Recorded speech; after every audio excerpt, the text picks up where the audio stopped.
I just love sharing with my patients, my story from the beginning. And then now that if I'm going to space, they can too.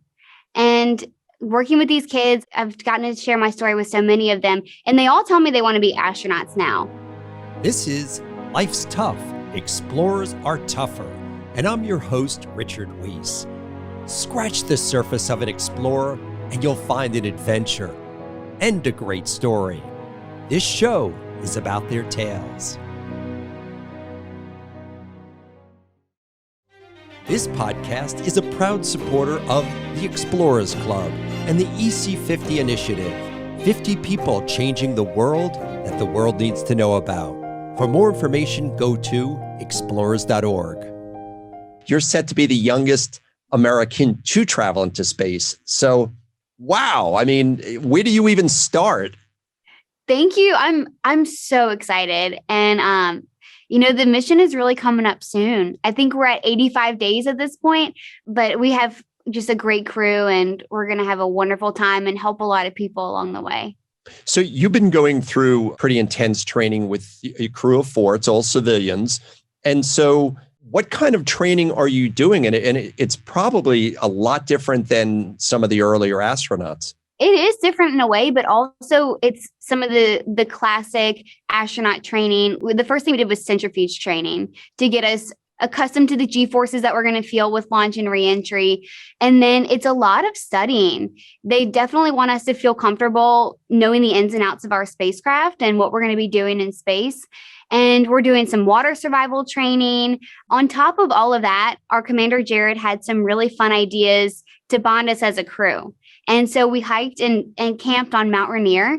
And then later in August, we're going to go in some fighter jets that I think he's going to be flying a lot of them, but we're really going to hit the G-forces with that. So most of the astronauts, and I've met several people who've walked on the moon, people part of Gemini, shuttle missions, all of those things. And there seems to be a little bit of a standard route they all took.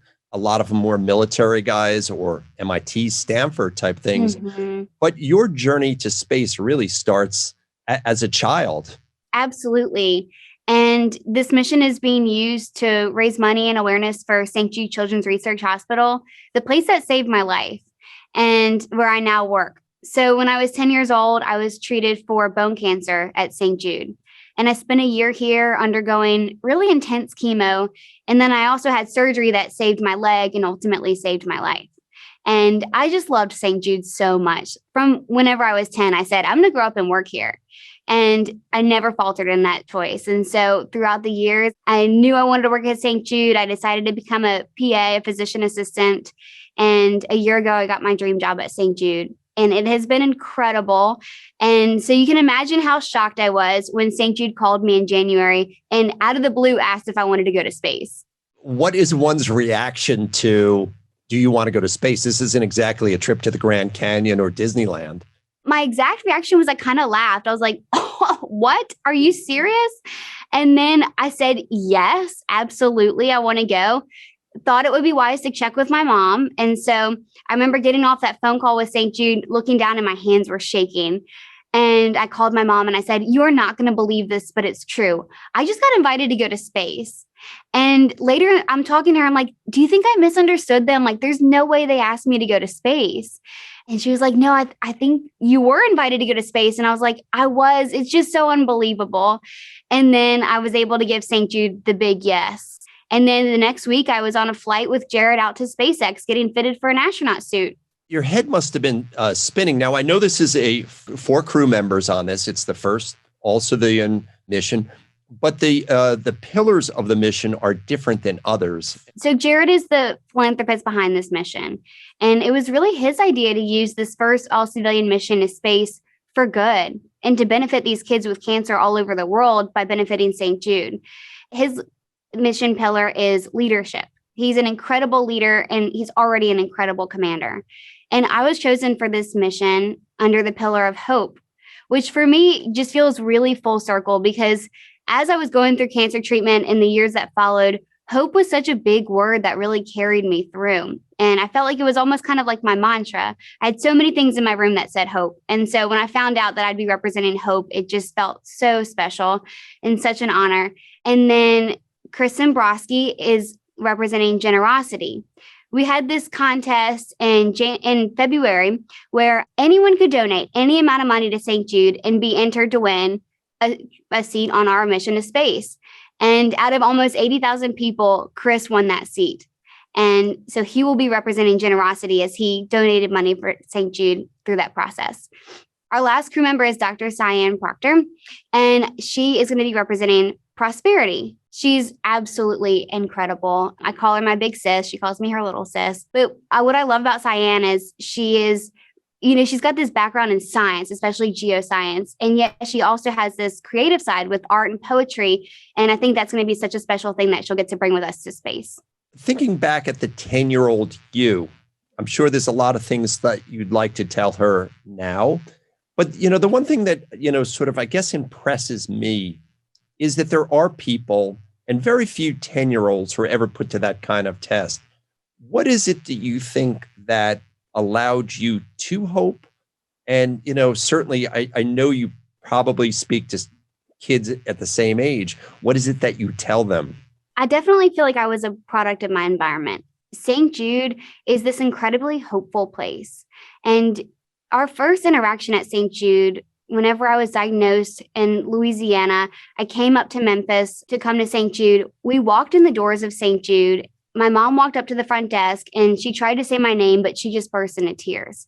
And the lady from behind the front desk gave her a big hug and said, "Don't worry, you're part of the St. Jude family now." And she told her, she said, "We'll take care of her and we'll take care of you." And that was our first interaction at St. Jude. St. Jude is actually an incredible, happy place. And these kids are so strong that I think we get a lot of our inspiration from the kids. Now that I work as a PA with these incredibly brave kids, I tell them, that I was a patient as well and that I do kind of understand what they're going through. And I tell them that having cancer is going to make them who they are and they're going to be stronger because of it. I think that, hope is one of those very intangible things that people have.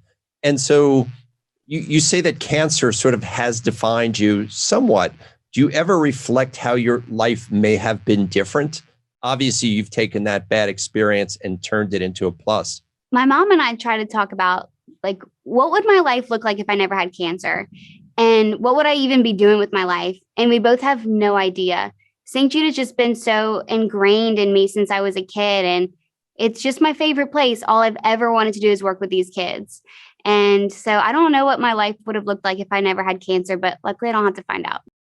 Our mission is to empower the next generation of explorers. If you like this podcast, please recommend it to a friend and have them join the expedition. Now you're going to space, so your life is about to change again. How do you feel that you're going to use that experience? Obviously, you're advocating for St. Jude's and raising money there, but then there's Hayley, the person who's going to be interacting with other people. So do you feel an added responsibility that now you really have to be a beacon of hope? I just love sharing with my patients, my story from the beginning. And then now that if I'm going to space, they can too. And working with these kids, I've gotten to share my story with so many of them, and they all tell me they want to be astronauts now, which is so cute. But also, I love that they're thinking about life after cancer, and they're thinking about growing up and accomplishing their dreams. Actually, yesterday at St. Jude, we had a little astronaut day with the elementary school program.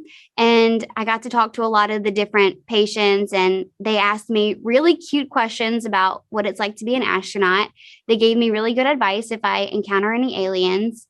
But it was just so sweet because I asked them, who wants to go to space? They all raised their hands and they were saying, I can't wait to go to space. And I just love that mentality. Like, they want to go to space, so of course they're going to go to space. It was just the sweetest thing to be a part of. So are there any astronauts that you've met that have impressed you, that, they've taken the time to talk to you and tell you about the experience? Anybody come to mind? Scott Perzinski spoke with our crew first, just a great guy. And Nicole Stott has been working with us actually with her Space for Art Foundation and getting the St. Jude patients involved. And she's really worked so hard to make our launch special for these kids. And she's also given us some incredible advice. And we've also spoken with Katie Coleman and, of course, Richard Garriott. Yeah, and Richard Garriott, especially in the area that you're in it's the civilian aspect of space, I think he'd probably be a really good guy to give advice. And I could really see him enjoying speaking to prospective astronauts as he's been such a big proponent of sending civilians into space. He's an incredible proponent of the commercial astronaut industry. And he was able to provide us with some really honest advice, which we really appreciated. And just, I feel like we're following his footsteps on this mission, and he's a great person to lead.